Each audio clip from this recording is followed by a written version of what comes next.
દીકરી બનવા માંગતી હતી.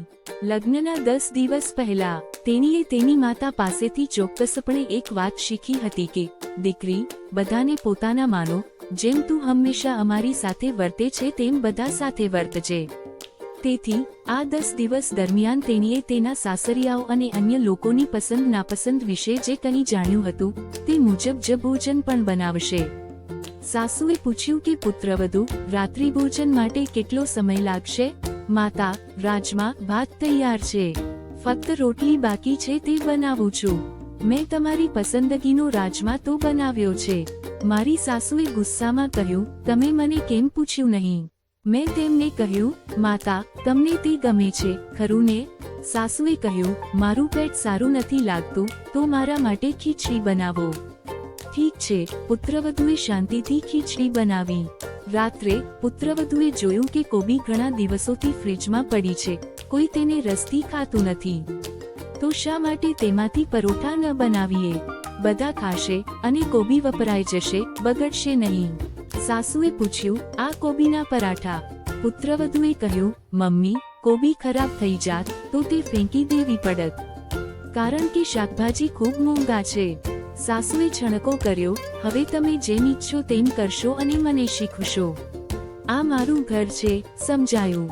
દીકરાએ કહ્યું, મમ્મી, આ સ્વાદિષ્ટ પરાઠા દહીં સાથે ખાઓ. ઓહ હો, શું સ્વાદ છે!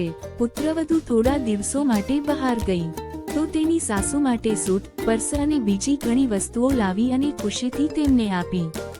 સાસુએ કહ્યું, હું સૂટ નથી પહેરતી. દીકરાએ કહ્યું, તમે સૂટ પહેરો તો છો. મમ્મી, જૂઠું ના બોલો. હા, હું તે જાતે ખરીદી શકું છું અને મારી પાસે પુષ્કળ પર્સ છે, તમે જ આ પર્સ લો. આમ 1 વર્ષ પસાર થયું, પણ પુત્રવધુ તેની સાસુ માટે દીકરી ન બની શકી. તેણીનું મન અને હૃદય તૂટી ગયું અને તેના પતિને કહ્યું, જુઓ, મારા સતત પ્રયત્ન છતાં મમ્મીએ મને ક્યારેય પોતાની તરીકે સ્વીકારી નહીં, હું શું કરું? પણ હવે તે સહન કરી શકતી ન હતી. બીજા દિવસે સવારે પુત્રવધુએ પોતાના માટે જ ચા બનાવી. સાસુએ કહ્યું, મારી ચા. પુત્રવધુએ જવાબ આપ્યો, આ ઘર તમારું છે, તમે બધું તમારી ઈચ્છા મુજબ જ કરો છો.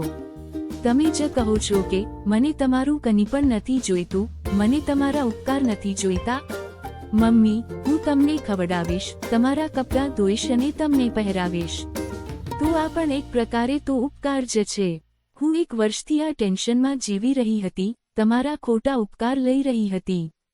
તો આથી મેં આ બધું બંધ કરી દીધું છે અને તમારું કામ સરળ બનાવ્યું છે.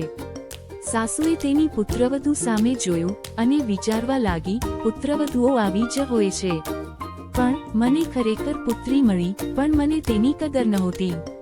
મેં માતા બનવાની તક ગુમાવી દીધી છે. માટે દરેકે ખોટી મોટાઈ છોડી સંબંધની નાજુકતા સમજીને વર્તન કરવું જોઈએ, તો ઘર જ મંદિર બની શકે છે. વિડીયોને લાઈક, શેર અને સબસ્ક્રાઇબ અવશ્ય કરશો.